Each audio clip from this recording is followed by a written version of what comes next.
Bom dia, gente. Bom dia. Vamos iniciar hoje a correção das atividades que eu passei para vocês, né? E que vocês provavelmente já fizeram, né? Então, hoje nós vamos iniciar a correção, tá certo? Vamos lá na página 27 para ver a correção dos exercícios dessa página. Na página 27, nós temos lá em cima viver, né? Então, leia a tira a seguir e depois faça o que se pede. Então, a tirinha. Um caramelo? Obrigada, Manolito. Que delícia! É uma gentileza do armazém do meu pai, que vende muito barato. Agora estou entendendo. Isso se chama interesse, mas em linguagem poética comercial, chama-se relações públicas. Na tira, a qual interesse a personagem Mafalda se refere? Então, vocês podem dizer que é a propaganda do armazém para aumentar o lucro, né? Por isso que se deu ali a balinha, o caramelo, né? Para fazer uma propaganda do armazém, porque aí iria aumentar, iria vender mais e aumentar o lucro, tá? 2. Quais características da sociedade capitalista são apresentadas? Então, a gente vai ver as características do capitalismo, né? Então, quais são as características do capitalismo que estão agregadas aí nessa tirinha, né? Nessas falas? Nós temos o consumismo, o comércio, a publicidade de produtos, tá? Então, são as características do capitalismo, tá certo? 3. Escreva uma vantagem e uma desvantagem do sistema capitalista de produção. Bem, aí, né, fica a critério de vocês falar sobre vantagens e desvantagens do capitalismo. Mas eu vou falar algumas para vocês. Por exemplo, como vantagem, vocês podem colocar a livre concorrência. Vocês podem comprar, né, o produto que quiserem, onde quiserem, né? Onde ofertar o menor preço. Tá? Então, é a livre concorrência. E como desvantagem, vocês podem colocar a desigualdade social, né? Numa sociedade capitalista, a gente percebeu que muitas pessoas ganham pouquíssimo, né? E poucas pessoas ganham muito, né? 4. Você consegue perceber características do sistema capitalista no dia a dia? Justifique sua resposta. Então, fica também, né, a critério de cada um de vocês, né, a resposta dessa questão. Mas vou explicar mais ou menos a vocês o caminho que vocês devem seguir, né?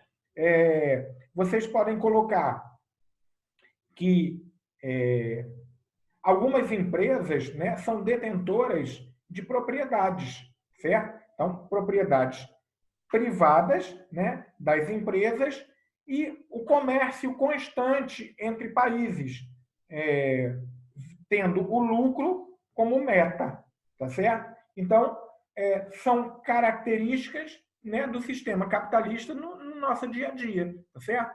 As grandes empresas, elas comercializam com o objetivo de ter lucros, de obter lucros, tá certo? Então, a página 27, nós corrigimos. Vamos para a página 28. Página 28. Diferencie os sistemas capitalista e socialista. Nós já falamos muito sobre isso, né? Então, no capitalismo, né,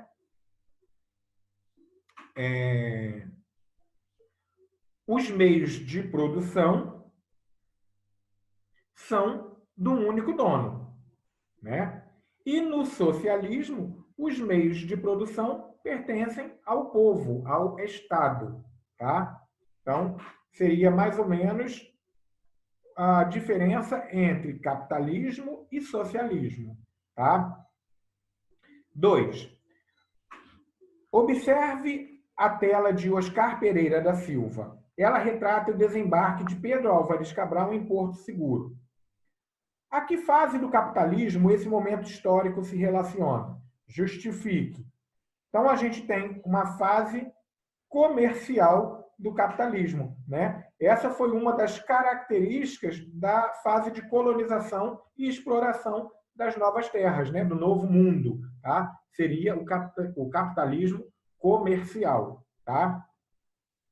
Número 3. Observe as fotografias a seguir. Então, nós temos aí o Muro de Berlim, em Berlim, na Alemanha, em 1961. Tá? E as pessoas, na fotografia ao lado, as pessoas comemorando aí a queda do Muro de Berlim em 1989. Né? O Muro de Berlim foi construído para separar a Alemanha, em Alemanha Oriental e Alemanha Ocidental. Né? E ele foi, isso lá em 1961. E ele foi derrubado em 1989. Tá? Bem, letra A. Qual regionalização do mundo estava associada aos eventos das duas fotografias? Então, a gente já viu que, nessa época, o mundo era dividido em dois lados, o lado capitalista e o lado socialista. Então, o mundo era bipolarizado. Tá? Então, era uma regionalização política e ideológica. Bipolar, tá certo? Letra B.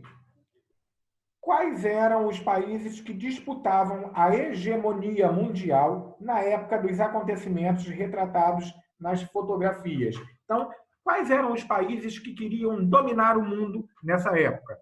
Nós já falamos, o lado capitalista era liderado pelos Estados Unidos e o lado socialista era liderado pela União Soviética. Né? Então, os dois países, Estados Unidos, lado capitalista, União Soviética, lado socialista. Número 4. Caracterize os países do primeiro, segundo e terceiro mundo. Então, vamos lá. Os países do primeiro mundo eram capitalistas desenvolvidos. Lembram que nós estudamos isso. Os países do segundo mundo eram os países socialistas, certo? E os países do terceiro mundo eram os países subdesenvolvidos. Tá? Assim, eram classificados países do primeiro, segundo e terceiro mundo. Tá? Países capitalistas desenvolvidos, países socialistas e países capitalistas, né, subdesenvolvidos. Número 5. Por que, a partir da Conferência de Bandung, passou-se a usar a expressão terceiro mundo? Porque vários países da África e da Ásia questionavam a sua dependência política e econômica em relação aos Estados Unidos e à União Soviética, tá? Defendendo o não alinhamento com essas superpotências, certo? Ou seja, eles não queriam depender nem dos Estados Unidos, nem da União Soviética. Número 6. Por que a interpretação dos três mundos atualmente não é mais utilizada? Então, a gente vai ver que com o fim da Guerra Fria, né, desde o final da década de 80, o mundo deixou de ser bipolar e apresentou um novo arranjo político. O mundo, ele foi chamado de mundo multipolar, tá? No qual despontavam vários polos de poder e influência econômica, tá certo? Então, o mundo deixa de ser bipolar e passa a ser multipolar. Tá? Bem, vamos para a próxima página. Página 32. Na página 32, nós temos as questões aí do Zoom, né? Questão 1, 2 e 3, que está aí em laranja aí, né? Então, a número 1. Cite os 3 países que têm os índices mais altos de expectativa de vida, ou seja, os 3 países onde as pessoas vivem mais, né, no mundo. Tá? Isso que é a expectativa de vida. Eles conseguem viver mais, né? Morrem muito mais velhos do que em outros países. Expectativa de vida. Então, nós podemos citar o Canadá, a Austrália e o Japão, por exemplo, né? Por isso que no Japão, né, os idosos agora com a coronavírus, morreu muita gente no Japão por conta, né, dos países aí desenvolvidos morrem muito mais idosos, né? Porque a maioria da população dos países desenvolvidos é formada de idosos, né? Porque a expectativa de vida nesses países desenvolvidos é muito maior do que nos países em desenvolvimento ou subdesenvolvidos, tá? Por isso que lá se morre, né? Agora com o coronavírus, morreu muito mais idosos do que pessoas jovens, porque a população deles é formada de muito mais idosos do que de jovens, tá certo? Número 2, quer dizer, esse é um dos fatores que levou à morte, né, dos idosos, tá? Porque tem outros fatores. A gente sabe que os idosos eles têm muito mais facilidade de adquirir o vírus do que as pessoas mais novas, tá certo? Número 2, conforme o mapa, qual continente apresenta os índices mais baixos de expectativa de vida? É possível relacionar os indicadores desse continente ao tipo de colonização pelo qual passou? Justifique. Então, a gente pode dizer que a África é o continente com menores índices de expectativa de vida, né? Se vocês olharem aí a legenda que vocês têm abaixo do mapa, vocês vão ver que a África possui os menores índices de expectativa de vida, o continente africano, tá certo? Isso é consequência do processo de colonização de exploração no século XIX e XX, né? A África e a Ásia viveram intenso processo de colonização durante os séculos XIX e XX, que nós chamamos de imperialismo. Tá? Então, os países desenvolvidos iam até a África, iam à Ásia, tiravam toda a riqueza deles, exploravam a mão de obra, exploravam aqueles continentes, né? E deixaram o bagaço que são. Tá certo? Por isso, a expectativa de vida deles é bem menor do que de outros países. Tá certo? 3. Sobre a expectativa de vida no Brasil. O que o indicador mostra? No caso do Brasil, o indicador revela que a média de expectativa de vida do país está entre 73,1 e 74,5 anos. Né? Significa que as pessoas no Brasil vivem, né, em média, de 73 a 74 anos de vida, tá certo? Tem de vida, tá? É só vocês olharem na legenda que vocês vão saber identificar, né? Por exemplo, a legenda marronzinha, como está aí o Brasil, né? É mais de 73,86. É isso? É isso aí, tá? Então, respondemos as questões da página 32. Vamos para a página 34. Na página 34, nós temos aí, de olho no legado, né? Temos o texto, que vocês leram, e vamos responder as 3 questões. A que tipo de regionalização o texto se refere? Em que época ela vigorou? Bem, o texto ele vai se referir, né, aos 3 mundos. Fala de terceiro mundo, né? Então, ele vai se referir aos 3 mundos, tá certo? Na qual o terceiro mundo era formado pelos países subdesenvolvidos, tá certo? Então, fala na questão dos 3 mundos. Bem, em que época ela vigorou? Vigorou no período da Guerra Fria, no mundo bipolar, né? Hoje, essa nomenclatura não é mais utilizada, tá? Atualmente, ela está relacionada à divisão norte-sul, como nós vimos, né? 2. Segundo o autor do texto, quais são as causas do subdesenvolvimento socioeconômico? Então, o subdesenvolvimento é um produto das circunstâncias históricas desfavoráveis, principalmente o colonialismo político e econômico, né? Que está se falando aí no texto, tá certo? 3.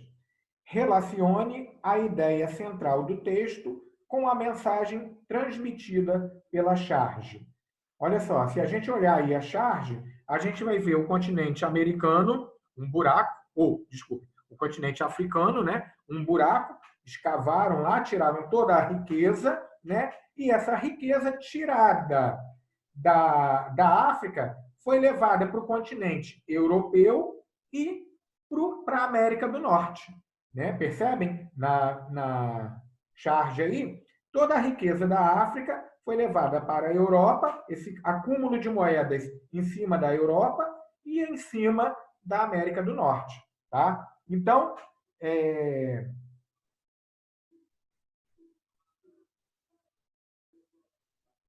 eu estou na questão número 3. Relacione a ideia central do texto com a mensagem transmitida pela charge. Eu me perdi aqui nas questões. Então, o texto e a charge se relacionam porque analisam o papel do mundo desenvolvido e as suas ações de ordem política e econômica no passado e no presente. Né? Ou seja, a forma demasiada com que os países desenvolvidos exploram os países subdesenvolvidos. Tá? Vamos agora à página 37. Na página 37, exercício aí do Zoom. Cite exemplos de países com desenvolvimento humano muito elevado.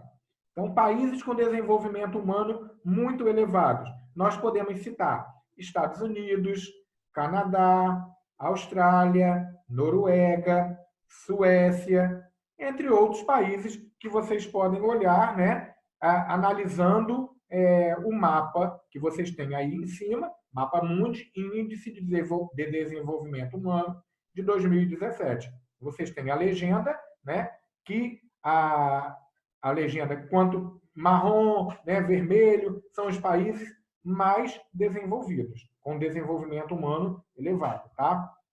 2. Em que continente geralmente se observa desenvolvimento humano baixo? Então, nós temos desenvolvimento humano baixo no continente africano. Né? Continente africano, nós temos desenvolvimento humano baixo. 3. O que você conclui ao comparar esse mapa com o mapa da regionalização Norte-Sul da página 30?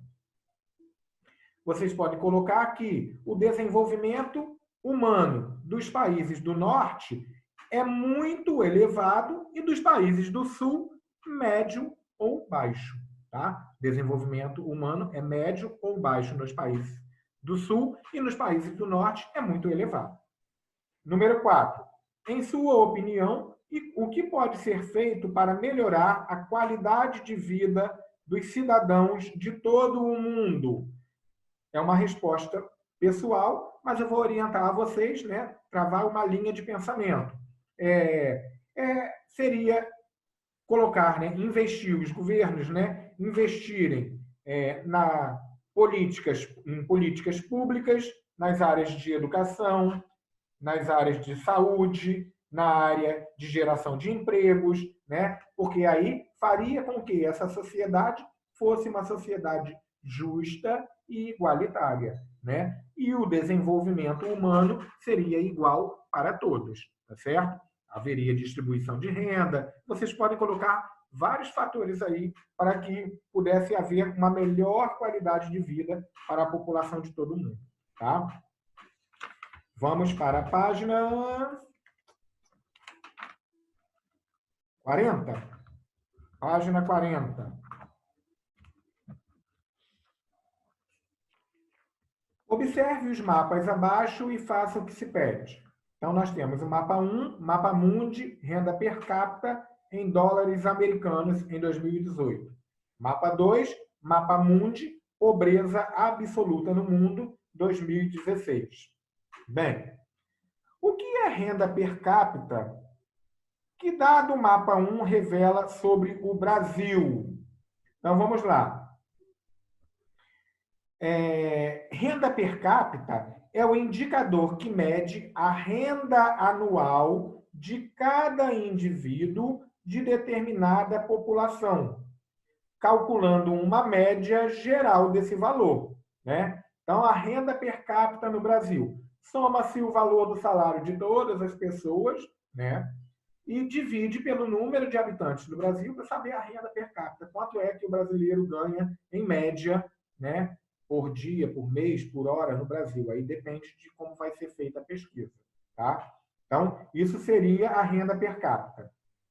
Bem, o Brasil situa-se numa faixa de renda per capita intermediária entre $2.500 e $10.000 e é inferior à Argentina, ao Uruguai e ao Chile, por exemplo. Tá? Número 2. Conforme a análise do mapa 2, do tipo anamorfose, escreva o nome de 3 países que apresentam baixa pobreza absoluta.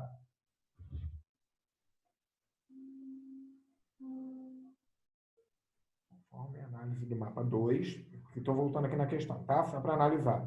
Do tipo anamorfose, sim, o mapa 2 ele está num desenho, vocês viram que não é o desenho conforme a divisão geográfica, é uma anamorfose, tá? Escreva o nome de 3 países que apresentam baixa pobreza absoluta. Ah, tá. Agora entendi. Baixa pobreza absoluta. Então, nós podemos citar, né? O Canadá, a Espanha, a Austrália, tá certo? Porque na leitura do mapa permite que se perceba que esses países como quase desaparecem na representação, tá certo? Os países que sobressaem são os países da África e da Ásia, né? Que sobressaem é o verde e o rosa, é o que sobressai, né? Então, os países que menos aparecem são o Canadá, a Espanha e a Austrália, por exemplo, tá certo? Número 3. Os mapas 1 e 2 estão relacionados aos diferentes níveis de desenvolvimento econômico no espaço mundial. Justifique. Bem, sim, né? Os mapas 1 e 2, eles revelam dados que possibilitam compreender os contrastes socioeconômicos no espaço mundial, tá certo? O que são os contrastes socioeconômicos? Né? As diferenças, por exemplo, de investimentos na saúde, na educação, né? Que faz com que a expectativa de vida dos povos aumente ou diminua, certo? Vamos para a página 41? Página 41. Observe o mapa da página 30 e faça o que se pede. Letra A. Que critério de regionalização é utilizado no mapa? Mapa da página 30. Vamos lá na página 30. Ah, tá. Mapa da página 30 apresenta a divisão norte-sul, né? Então, a divisão norte-sul, o critério que se tem para regionalizar é o critério socioeconômico. Os países ricos e países pobres, né? Os países desenvolvidos, países subdesenvolvidos e em desenvolvimento, tá? Letra B. Explique a principal característica de cada grupo de países representados no mapa. Como eu já falei, né? Os países do norte são considerados países ricos, né? Países desenvolvidos. Os países do sul são considerados países pobres ou subdesenvolvidos e, em alguns, em desenvolvimento. Tá? Letra C. Justifique por que a Austrália e a Nova Zelândia se distinguem dos demais países do hemisfério sul nessa regionalização. Então, é porque a Austrália e a Nova Zelândia são países de características dos países do norte, países ricos, países desenvolvidos. né? Eu falei para vocês que, mesmo estando, né, no hemisfério sul, não significa que todos os países sejam pobres, né? Então, nós temos aí, como exemplo, né, a Austrália e a Nova Zelândia, que são países ricos e estão aí no sul, tá certo? No hemisfério sul. Letra D. De acordo com a regionalização apresentada, mencione em qual grupo de países o Brasil está classificado. Então, o Brasil está classificado como o país do Sul, né? Que é um país subdesenvolvido ou em desenvolvimento. No nosso caso, o Brasil é um país em desenvolvimento, emergente. Tá? Letra E. Justifique sua resposta à questão anterior. Então, é o que eu falei para vocês também, né? Porque o nível de desenvolvimento econômico e social do Brasil, ele é muito inferior aos países do norte, aos países desenvolvidos, certo? Os países desenvolvidos têm educação de qualidade, saúde de qualidade, uma distribuição melhor de renda, né? Uma expectativa de vida muito maior do que do Brasil, tá certo? Então, são alguns fatores que levam os países a serem desenvolvidos e subdesenvolvidos. Tá? Número 2. O tipo de colonização adotado pelos europeus na América influenciou o nível de desenvolvimento dos países do continente? Justifique. Então, a gente pode dizer que o tipo de colonização influenciou, sim, no desenvolvimento socioeconômico dos países, né? As colônias de povoamento eram livres para desenvolver todos os tipos de atividade econômica, enquanto as colônias de exploração deviam produzir apenas para exportar e importar os bens, né, os seus produtos. O Brasil foi uma colônia de exploração, tá certo? Então, todas as colônias de exploração, como o próprio nome diz, elas foram exploradas. Tá? A África é outro exemplo, foram exploradas, né? Não foram colônias de desenvolvimento, tá certo? Número 4. Não, número 3, né? O que é expectativa de vida? Você considera esse indicador importante para medir as condições de vida em um país? Comente. Bem, então, expectativa de vida representa a estimativa de tempo de vida de uma pessoa ao nascer até ela morrer, tá certo? Então, esse indicador revela aspectos que são importantes para se traçar a linha de vida dessa pessoa, tá certo? Então, ela tem um significado importante para tratar as condições de vida de uma pessoa. Isso é a expectativa de vida, tá certo? Expectativa de vida no Brasil, como é classificada? É classificada desde o momento que uma pessoa nasce até o momento que ela morre, né? Então, a gente faz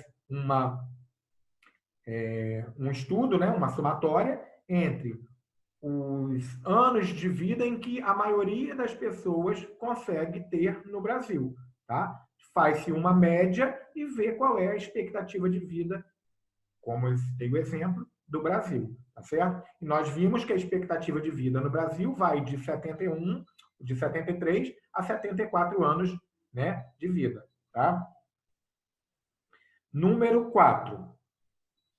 O que é IDH? Quais são os critérios utilizados para essa medição? Então, IDH, como a sigla mesmo diz, Índice de Desenvolvimento Humano. Isso é o IDH, Índice de Desenvolvimento Humano. Tá? E que permite avaliar a qualidade de vida nos países.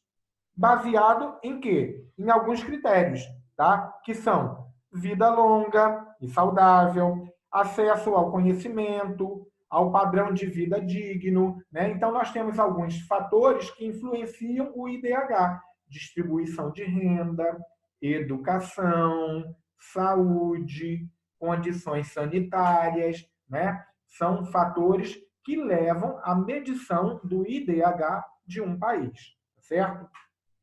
Número 5. Por que a classificação dos países pelo IDH não pode ser tomada como uma verdade absoluta?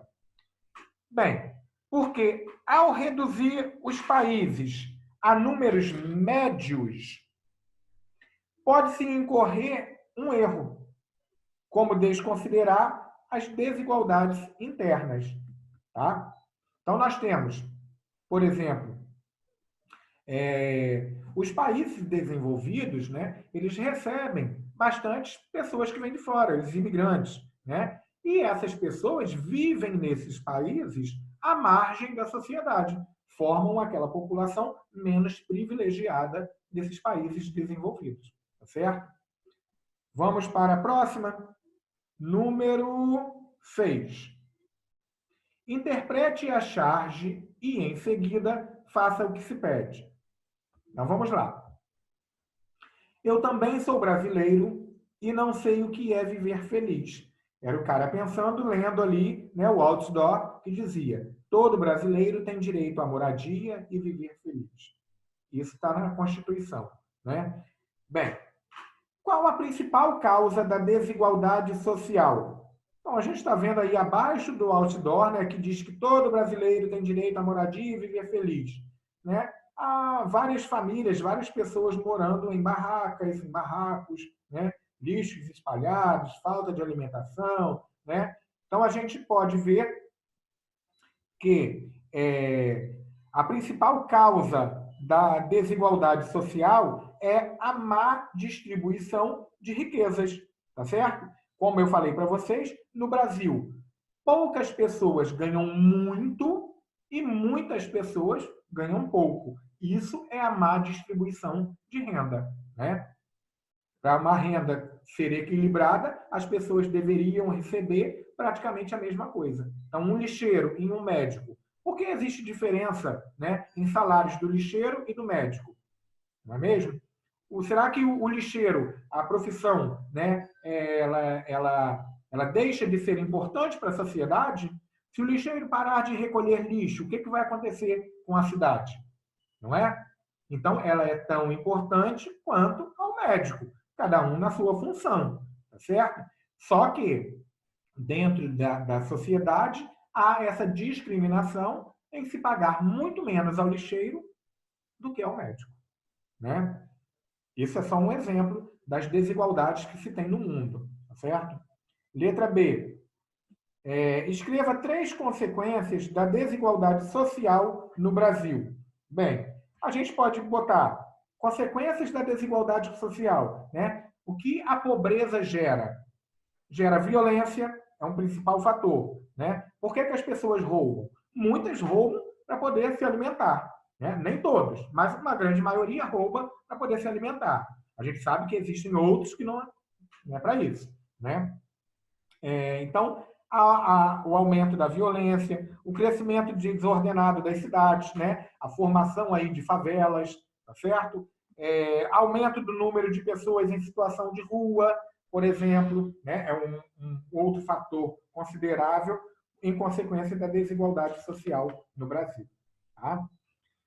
Vamos para a página 42 e página 43.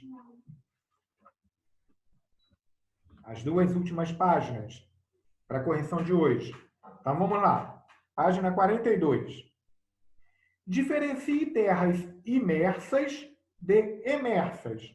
Bem, terras imersas são aquelas que têm águas, né, formadas por águas, oceanos, né? E terras emersas formadas pelo solo, né? Onde nós, os continentes, né? Onde nós habitamos, tá certo? Continentes, ilhas, tá certo? Então, terras imersas são os oceanos, os mares. E terras emersas são o solo, onde o continente, né? As ilhas, tá?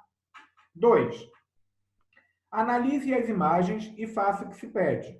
Então, nós temos aí a Pangeia, a Laurásia,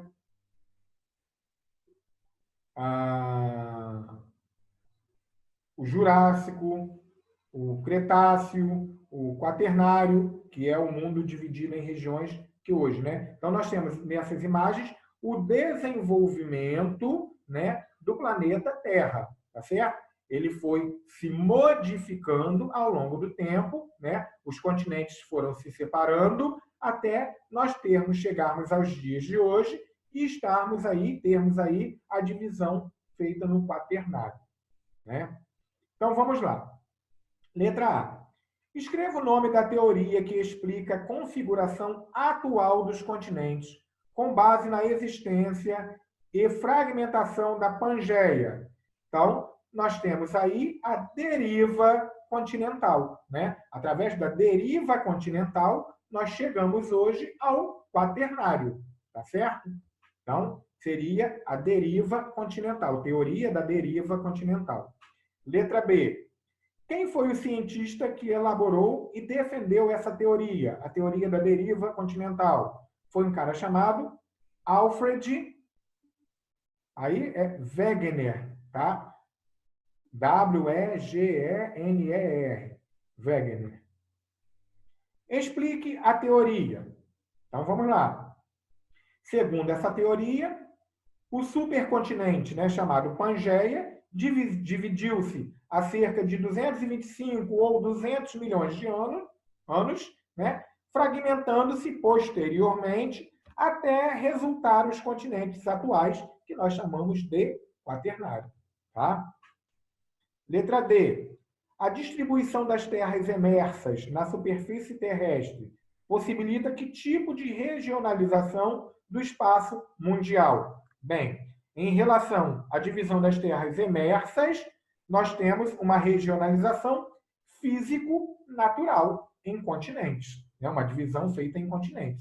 É uma divisão físico-natural, né? Porque foi acontecendo naturalmente essa divisão, tá? Da Pangeia até o Quaternário. 3. Considerando aspectos históricos, podemos denominar as áreas continentais do Velho Mundo, Novo Mundo e Novíssimo Mundo. Essa regionalização baseia-se na expansão e na colonização europeia pelo mundo. Sobre essa temática, escreva quais continentes pertencem a cada área mencionada e o motivo pelo qual foram classificados dessa forma. Bem, então nós tínhamos, a princípio, né, os homens acreditavam que existia apenas o Velho Mundo, certo? O Velho Mundo, ele era composto pela Europa, Ásia e África, né? Depois, então, os homens descobriram os mares através das grandes navegações, né? E os homens chegaram ao continente americano. Nossa, descobriram um novo mundo. Descobriram a América. Então, a América pertence ao novo mundo, né? E mais tarde, através das suas viagens, eles descobriram o novíssimo mundo, que se trata da Oceania. Beleza? Então, nós temos o Velho Mundo com Europa, Ásia e África. O Novo Mundo, a América, e o Novíssimo Mundo, a Oceania. 4. Após a Segunda Guerra Mundial, duas superpotências dividiram áreas de influência, definidas por diferentes sistemas políticos e econômicos. A. Cite o nome do período histórico em que ocorreu essa divisão e o nome dos países que disputaram a hegemonia mundial nesse período. Então, nós estamos aí no período da Guerra Fria, chamada de mundo bipolar, onde nós tínhamos como líderes, do lado capitalista, os Estados Unidos, do lado socialista, a União Soviética. Tá? B. Indique quais sistemas econômicos eram defendidos pelos países que disputaram a hegemonia mundial nesse período. Já falamos, o lado capitalista era defendido pelos Estados Unidos, o lado socialista defendido pela União Soviética, né? Daí o termo bipolar, porque dois países disputavam a hegemonia, o poder do mundo, tá? Lado capitalista, Estados Unidos, lado socialista, União Soviética. C. Explique o que simbolizou a derrubada do Muro de Berlim em 1989 em seu contexto histórico. Bem, a queda do Muro de Berlim, ela simbolizou o fim do período conhecido como mundo bipolar, né? Onde travava-se uma hegemonia, né? Uma disputa de poder entre Estados Unidos e União Soviética, tá certo? Isso em 1991, com o fim da União Soviética, tá certo? 5. Elabore um quadro conforme o modelo a seguir. Complete-o com as informações solicitadas a respeito da regionalização dos três mundos. Então, no primeiro mundo, né, quais são as principais características do primeiro mundo? No primeiro mundo, nós temos países capitalistas ricos e desenvolvidos, né? Aí nós temos países, cite dois exemplos para cada mundo. Então nós temos países, né? No primeiro mundo nós temos Estados Unidos e Japão, tá certo? São os países mais desenvolvidos nesse primeiro mundo. No segundo mundo, características principais: países socialistas, economia planificada. E quais são os países de destaque? União Soviética e Cuba. Tá? No terceiro mundo, nós temos os países capitalistas pobres e subdesenvolvidos. E quais são os países de destaque, que mais se destacam? Brasil e México. Certo?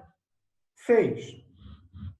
Cite duas diferenças entre um país considerado desenvolvido e um subdesenvolvido. A gente pode falar que o país desenvolvido ela tem o nível de industrialização mais elevado do que os países subdesenvolvidos, né? E também as condições de vida dos países desenvolvidos são muito melhores do que dos países subdesenvolvidos, tá? Número 7. Explique como os diferentes modelos de colonização promoveram diferentes níveis de desenvolvimento socioeconômico das colônias, tornando-as atualmente países de economia distintas. Vocês podem dizer que, nas colônias que foram exploradas, parte de suas riquezas foi retirada e enviada para as respectivas metrópoles europeias, né? E foram impedidas de se industrializar, as colônias de exploração, tá certo? Número 8. Existem grandes diferenças socioeconômicas no mundo atual. Essas desigualdades econômicas e sociais podem ser expressas em uma divisão do mundo, que agrupa os países por categorias, as nações desenvolvidas e as subdesenvolvidas. Escreva 3 características sociais que identificam o nível de desenvolvimento de um país. Bem, a gente pode falar 3 características, né, que demonstrem o nível de desenvolvimento social de um país, né? Nós podemos dizer a renda per capita, tá, de um país, o nível de escolaridade, o grau de desenvolvimento tecnológico, a taxa de mortalidade infantil, a expectativa de vida, o acesso à saúde, à educação, né? Então, são fatores que levam a o país ser considerado desenvolvido ou não. Tá? 9. Leia o trecho da notícia e faça o que se pede a seguir. Então, aí vocês têm uma notícia, né? A Pesquisa Nacional por Amostra de Domicílios Contínua, INAD, contínua, no segmento de educação, foi divulgado nesta quinta-feira, 21, pelo Instituto Brasileiro de Geografia e Estatística, IBGE. Os dados revelam que 5 em cada 10 brasileiros adultos não frequentam a escola além do ensino fundamental. O levantamento considerou pessoas maiores de 25 anos.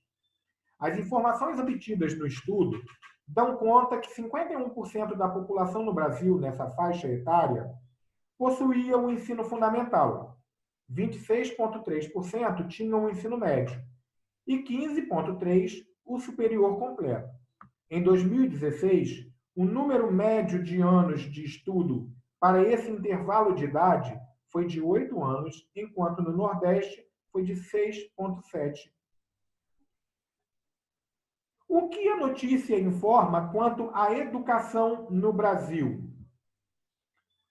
Bem, informa que 5 em cada 10 brasileiros adultos não frequentam a escola além do ensino fundamental. Ou seja, é uma população considerada analfabeta, né? Porque só o ensino fundamental, hoje, ele não vale praticamente de nada, certo?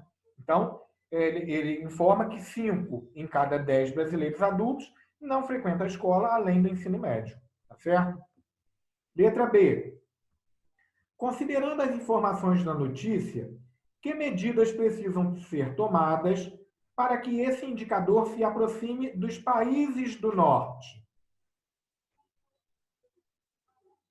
Bem, vocês podem colocar que existe uma necessidade de maiores investimentos em políticas públicas na área de educação, né? Para que haja um incentivo à retomada de estudos dessa população que está fora da escola. Então, tem que haver um maior investimento em educação, em políticas públicas voltadas para a educação.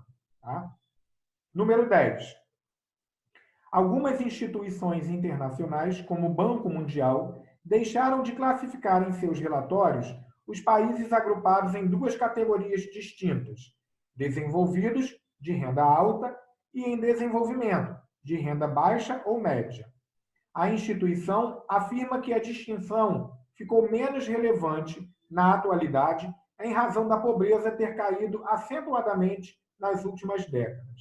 Assim, em alguns países, o crescimento do PIB aumentou consideravelmente. Ocorreram quedas nas taxas de mortalidade, entre outras mudanças. Portanto, agrupar países com rendas tão distantes no mesmo grupo deixou de ser um critério para os estudos econômicos. Com base no texto e nas regionalizações estudadas, podemos afirmar que o espaço geográfico é dinâmico? Justifique e cite outros exemplos. Bem, a gente pode dizer aí que o espaço geográfico, né, ele é dinâmico, né? E as regionalizações e seus critérios são modificados de acordo com as mudanças que ocorrem no mundo. Por exemplo, a regionalização em 3 mundos e o mundo bipolar, que estavam atrelados ao período da Guerra Fria.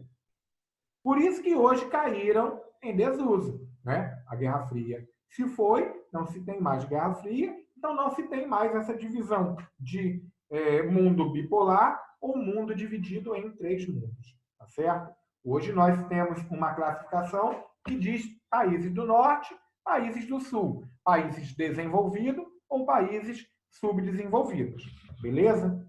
Bem, meninos, hoje ficamos por aqui, né, com a correção. Próxima aula nós vamos iniciar a unidade 2, população, povos e territórios, tá? Espero que vocês tenham feito o exercício e a correção tenha facilitado para vocês, tá? Não precisem apagar as respostas que vocês deram. Se as respostas estiverem coerentes com aquilo que foi falado, né, tiverem coerência com aquilo que foi falado, as respostas estão certas, beleza? Vocês não têm que colocar a resposta idêntica ao que eu estou falando, não. Tá bom? Bem, então, vocês fiquem com Deus e até a próxima aula. Falou? Da semana que vem. Tchau, tchau.